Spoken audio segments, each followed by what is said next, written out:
Следить за стекающимися в информационный центр ЦИК данными будут 2000 журналистов. Кроме того, за ходом голосования смогут наблюдать все заинтересованные граждане благодаря прямой трансляции на сайте Центр избиркома. Эти меры, как заявила сегодня на всероссийском селекторе Элла Памфилова, показывают беспрецедентный уровень открытости комиссии. К слову, видеонаблюдение установлено во всех 85 субъектах страны. В нашей республике на 300 избирательных участках камеры уже смонтированы. Все 660 помещений для голосования участковых избирательных комиссий готовы встретить избирателей в день голосования 18 марта 2018 года. Напомним, что большая часть участковых избирательных комиссий работает с 8 утра, но вместе с тем есть 46 избирательных комиссий, время начала голосования в которых начнется с 6 и, соответственно, с 6:30 и с 7 утра. Это прежде всего территории города Сосногорска, Аусинского района.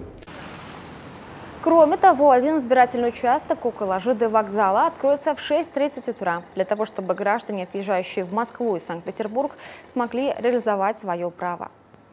У меня есть спорт, грубо говоря, я сейчас в этом направлении двигаюсь, и стараюсь здесь развиваться больше, как спортсмен, как тренер. То есть я в этой сфере общаюсь. Но все равно всякая культурная, политическая деятельность, везде все присутствует. То есть мы тоже ходим на концерты, смотрим, грубо говоря, нам это нравится. Надо, я считаю, это нужно делать. Скажем так, везде есть свои профессионалы, везде есть люди, которые стремятся сделать лучше нашу страну. Каждый человек должен голосовать, чтобы потом не говорить, кого-то выбрали, у нас депутаты плохие. По сути, мы сами их выбираем. Наша съемочная группа работала на улицах Сосногорска. Мы поинтересовались у горожан, а почему они идут на выборы. Потому что это, во-первых, долг. Я считаю, что каждого гражданина Российской Федерации. Во-вторых, то есть каждый гражданин имеет право на выбор. И как раз 18 марта состоятся выборы, где мы отдадим свое предпочтение тому или иному кандидату. Поэтому мы патриоты своей Родины. Потому что я хочу видеть Российскую Федерацию сильной, уверенной в себе, и с хорошим, добрым и строгим президентом.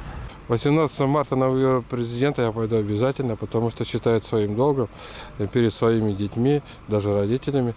И оставлю, свое мнение, в общем мнении страны.